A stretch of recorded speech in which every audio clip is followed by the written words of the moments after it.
Hello everyone.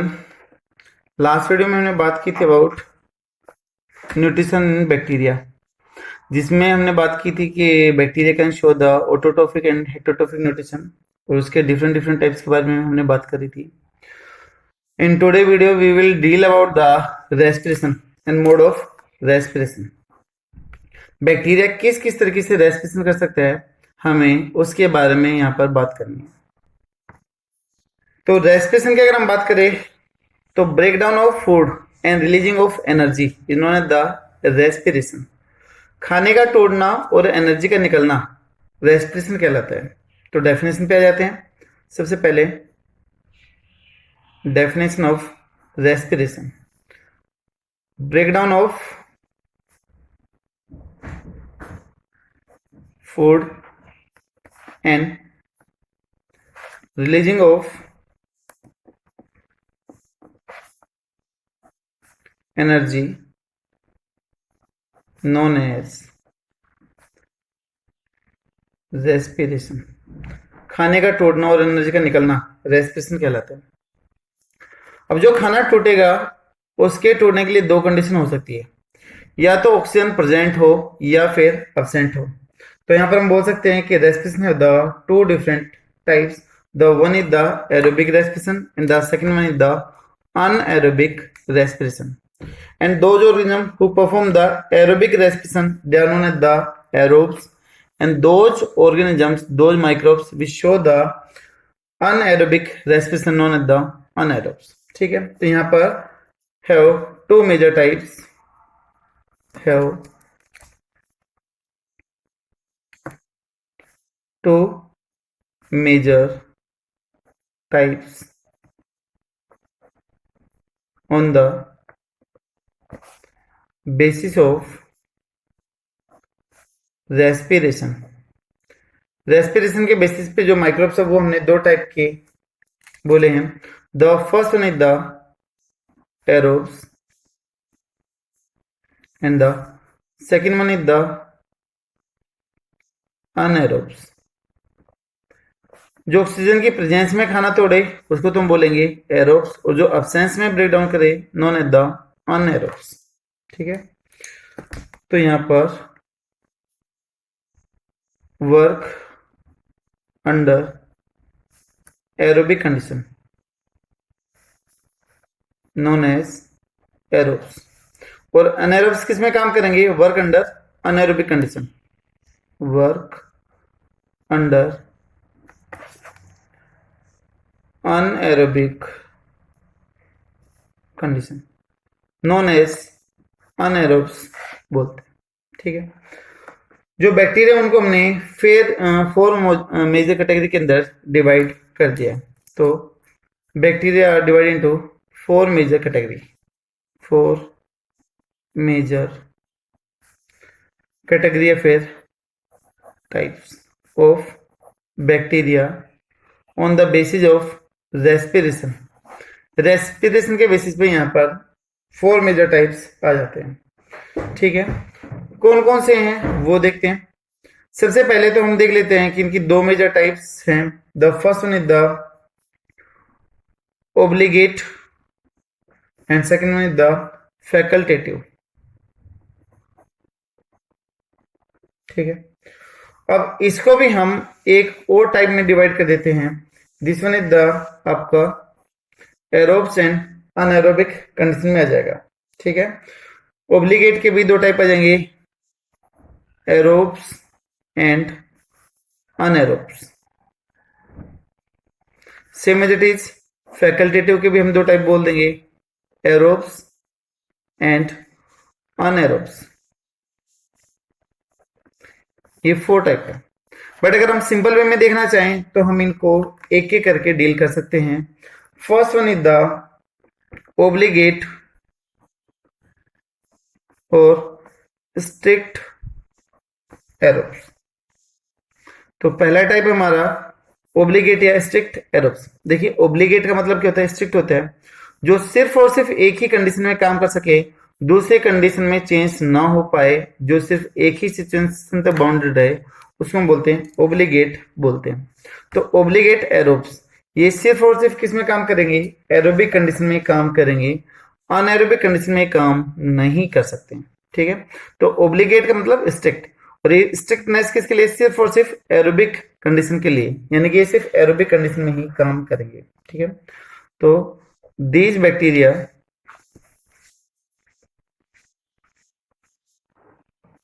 Can live और survive only in aerobic condition, only in aerobic condition। Aerobic condition का मतलब presence of oxygen, oxygen की presence में ये काम कर सकते हैं। ठीक है, because they have only enzymes, they have only enzymes for aerobic condition, not for anaerobic condition। यानी कि कहने का मीनिंग होगा कि इनके अंदर सिर्फ और सिर्फ एक ही तरीके के एंजाइम होंगे, और वो सिर्फ किसके लिए? एरोबिक कंडीशन के लिए। तो यहाँ पर अनएरोबिक कंडीशन के लिए कोई भी एंजाइम नहीं है, तो ये वहां पर एडजस्ट नहीं कर सकते, तो ये सिर्फ एक ही कंडीशन में काम करेंगे। ठीक है, तो they can not survive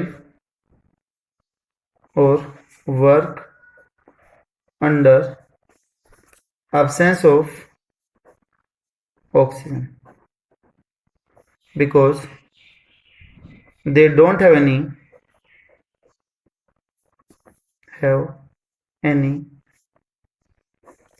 enzyme for it।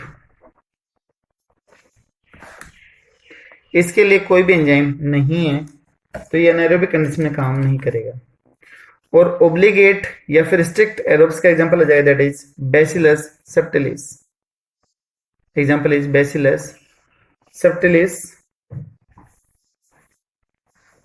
इसका एग्जांपल। ठीक है, ओब्लिगेट यानी कि स्ट्रिक्ट कंडीशन, सिर्फ एक ही कंडीशन में काम करेगा। Second one type is the facultative,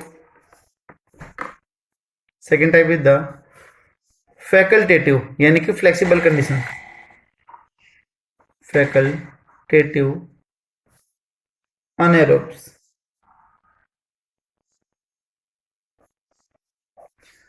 facultative का mean flexible condition,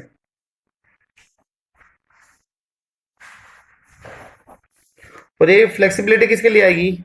anaerobic condition के लिए आएगी। यानी कि इनका जो बेसिक या फिर जो ओरिजिनल मोड है, जो इनका टाइप है, वो कौन सा हो गया? एरोबिक। लेकिन ये फ्लेक्सिबल किसके लिए हो सकते हैं? अनएरोबिक कंडीशन के लिए हो सकते हैं। तो बेसिकली ये कैसे हो गई? एरोबिक नेचर के लिए। बट फैकल्टेटिव या फिर फ्लेक्सिबिलिटी शो करेंगे किसके लिए? अनएरोबिक कंडीशन के लिए करेंगे। तो हम ये भी बोल सकते हैं कि इनके अंदर एंजाइम है दोनों चीजों के लिए। एरोबिक कंडीशन के लिए एंजाइम ज्यादा है और अनएरोबिक कंडीशन के लिए एंजाइम कम है। तो अगर ऑक्सीजन एब्सेंट होगी तो ये अनएरोबिक कंडीशन में भी काम कर पाएंगे। ठीक है, तो सेकेंड टाइप आ गया, that is the facultative anaerobes. तो यहां पर बोल दें हम नॉर्मली या फिर basically they are aerobic in nature. कैसे नेचर के हैं? एरोबिक नेचर के हैं। प्लीज टर्म को देख के कंफ्यूज मत होना कि फैकल्टेटिव एनारोब्स, तो ये एनारोब्स है ना। जो टर्म इधर लिखी होगी उसका जस्ट अपोजिट नेचर यहाँ पर होगा। जैसे अनएरोब्स लिखा हुआ है तो ये कैसे हैं? एरोबिक नेचर के। ठीक है, तो they are normally aerobic in nature and they are capable to switch over, switch over का मतलब चेंज हो जाना, to anaerobic mode. Anaerobic mode के लिए भी क्या हो सकते हैं? स्विच ओवर हो सकते हैं, चेंज हो सकते हैं। ठीक है, किसके लिए? To get the energy for their survival, to get the energy for their survival. जिंदा रहने के लिए इनको एनर्जी चाहिए, तो वो थोड़ी बहुत एनर्जी कहाँ से आ जाएगी, अनएरोबिक कंडीशन से आ जाएगी। ठीक है, तो इसमें आपका एग्जाम्पल आ जाएगा, दैट इज सुडोमोनास। सुडोमोनास, तो इसके अंदर जो बेसिकली एंजाइम होंगे वो किसके लिए होंगे, एरोबिक कंडीशन के लिए होंगे, पर थोड़े बहुत एंजाइम किसके लिए होंगे, अनएरोबिक कंडीशन के लिए भी होंगे। तो हम ऐसा भी लिख सकते हैं, and they also have enzymes for anaerobic condition. Anaerobic condition के लिए भी इनमें एंजाइम होंगे, तो ये दोनों कंडीशन में सर्वाइव कर सकते हैं। ठीक है, लेकिन बेसिकली कैसे होंगे, ये एरोबिक नेचर के होंगे। ये लाइन बहुत जरूरी है फॉर द कंपटीशन एग्जाम। पूछते हैं तो बच्चे सिर्फ ऊपर वाले टर्म को देख के कंफ्यूज हो जाते हैं कि अनएरोब है तो अनएरोबिक होगा, जबकि टर्म जो इधर दे रखी होगी उसका जस्ट अपोजिट होगा। ठीक है, third one type is the obligate anaerobes। Third one type is the obligate या फिर strict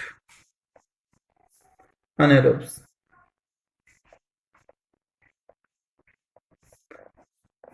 ओब्लिगेट या स्ट्रिक्ट के सामने जो भी टर्म दे रखी है उसका बेसिक नेचर वही होगा। जैसे पीछे हमने पढ़ा था ओब्लिगेट या स्ट्रिक्ट एरोब्स, तो कैसे थे, एरोबिक नेचर के थे, बट यहाँ पर दे रखा है ओब्लिगेट या स्ट्रिक्ट एनारोब्स, तो बेसिकली किस नेचर के होंगे, अनएरोबिक नेचर के होंगे, और ये एरोबिक कंडीशन में सर्वाइव नहीं करेंगे, बिकॉज यहाँ पर एरोबिक कंडीशन में काम करने वाले एंजाइम क्या हैं, एब्सेंट है। ठीक है, तो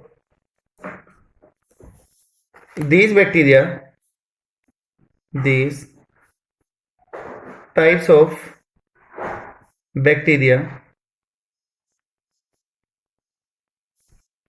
respire only in anaerobic condition, only in anaerobic condition। इनकी जो ग्रोथ है वो एरोबिक कंडीशन में नहीं होगी, and they can not survive in aerobic condition. अब इसका रीजन भी क्या होगा, क्योंकि इसमें जो एंजाइम चाहिए वो एंजाइम इधर के होंगे, एब्सेंट होंगे। ठीक है, because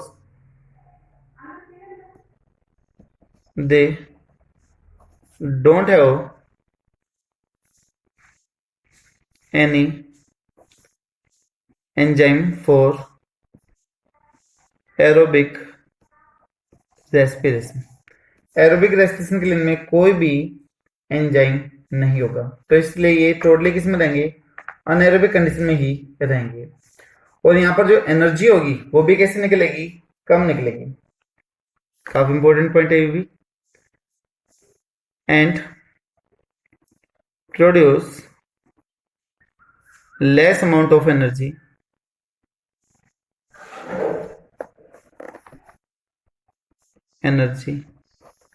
as compared to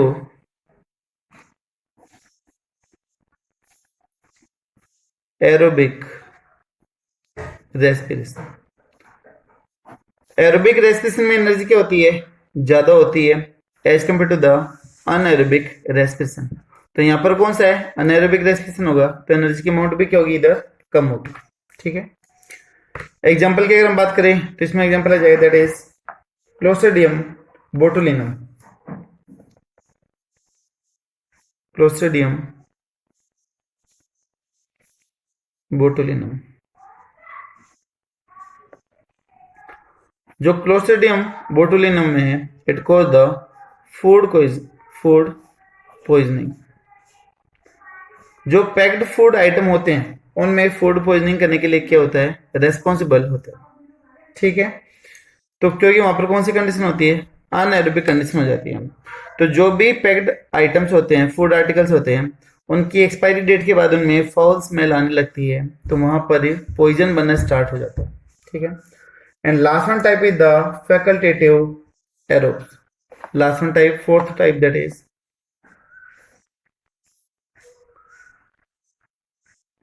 facultative या फिर फ्लेक्सिबल एरोब्स।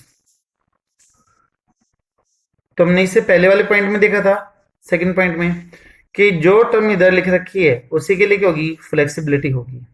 तो एरोब्स लिखा हुआ है तो ये एरोबिक कंडीशन के लिए क्या होगी, फ्लेक्सिबिलिटी शो करेगा। लेकिन बेसिकली ये कैसा होगा, अनएरोबिक नेचर का होगा। ठीक है, तो नॉर्मली या फिर basically they are anaerobic in nature. कैसे नेचर के हैं, अनएरोबिक नेचर के हैं, but they are capable to, but they are capable to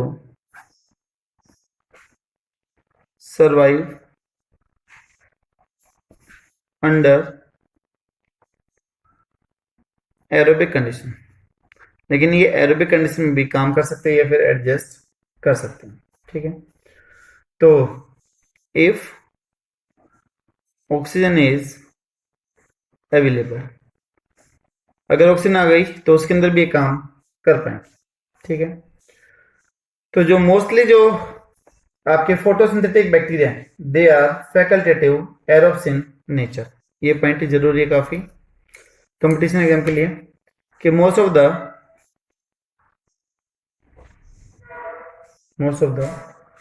photosynthetic bacteria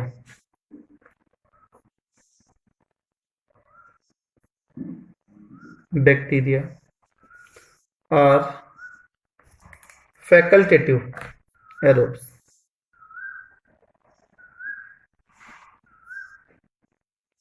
कैसे हैं, फैकल्टेटिव एरोब्स नेचर के। इसमें एग्जांपल आ जाएगा आपका, पढ़ा था हमने फैकल्टेटिव के अंदर, दैट इज क्लोरोबियम। एग्जांपल आ जाएगा बैक्टीरिया का Chlorobium.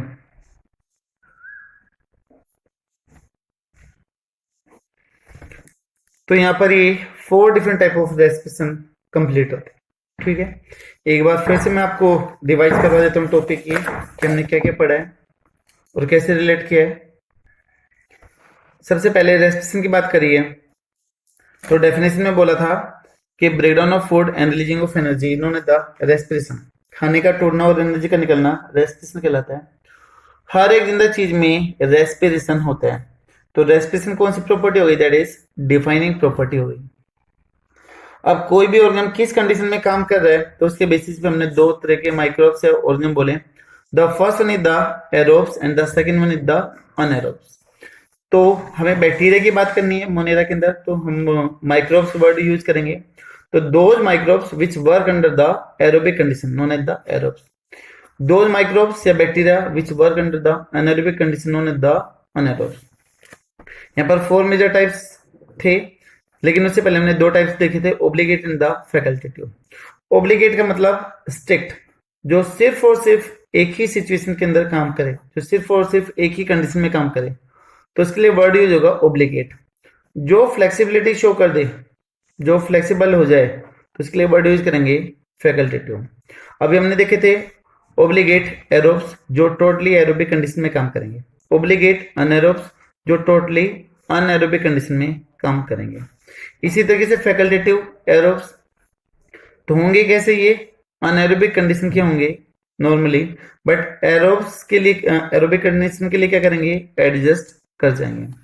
Same as it is facultative anaerobes, basically ये कैसे होंगे, एरोबिक नेचर के होंगे, बट अनएरोबिक कंडीशन के लिए भी एडजस्ट कर सकते हैं।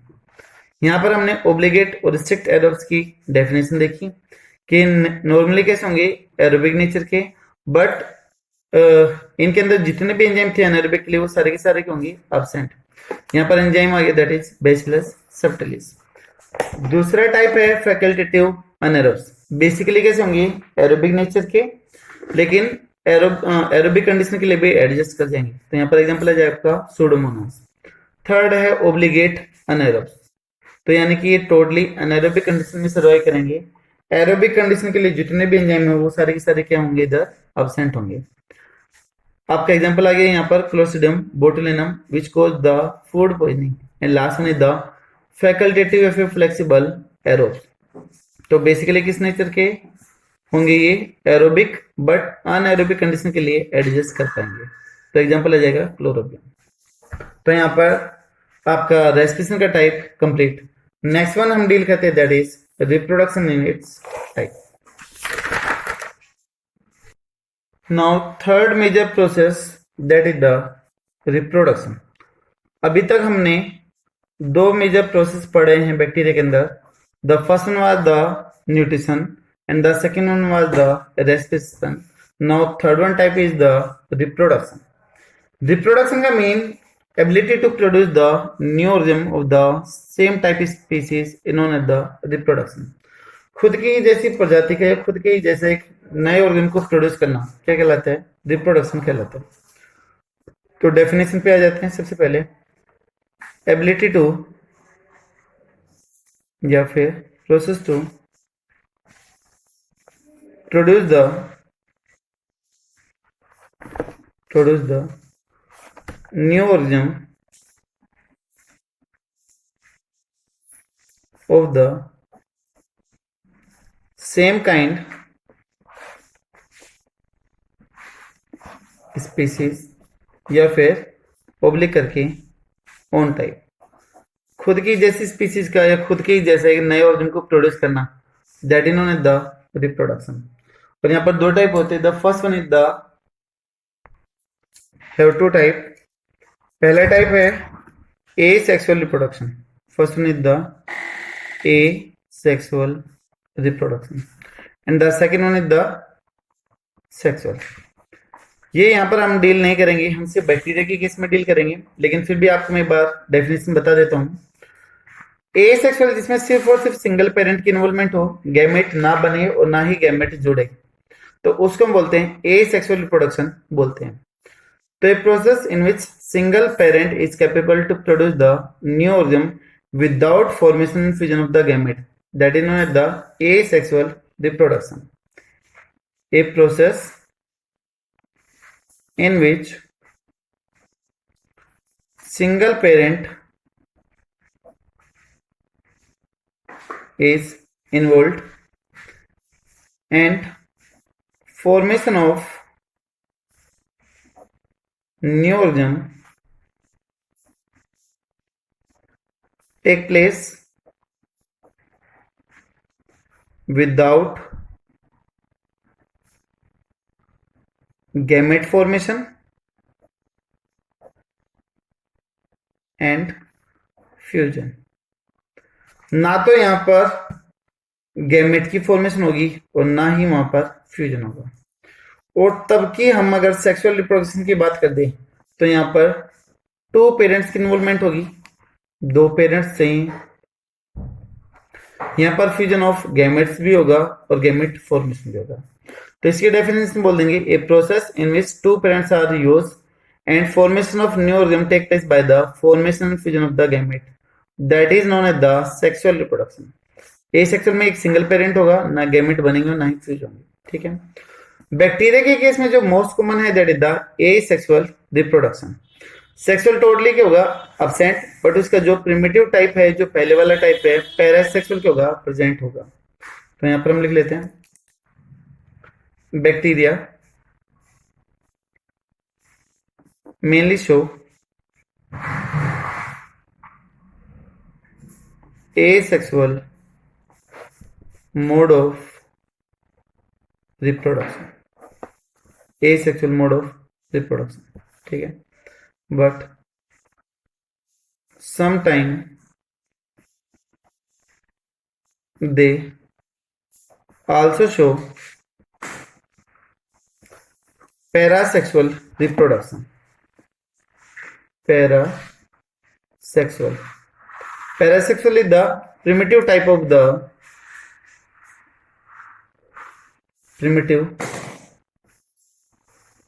of sexual reproduction. बोलते कि नेचर में सेक्सुअल रिप्रोडक्शन आने से पहले क्या था? पैरासेक्सुअल रिप्रोडक्शन था। तो बैक्टीरिया भी वही फॉलो करते हैं। ठीक है।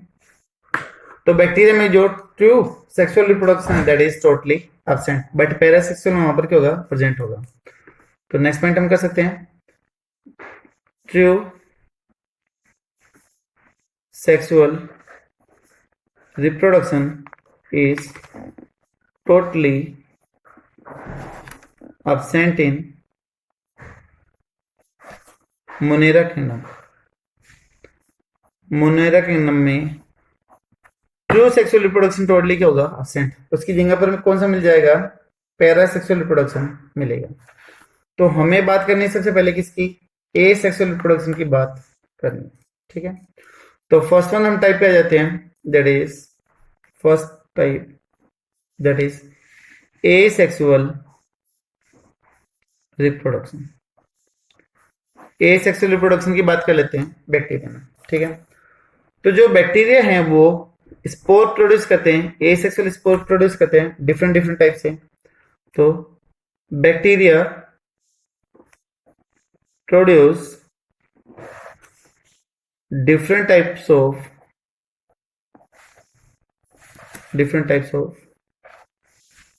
asexual spore. अलग अलग तरह की स्पोर प्रोड्यूस करते हैं, लाइक स्पोरेंजियोस्पोर,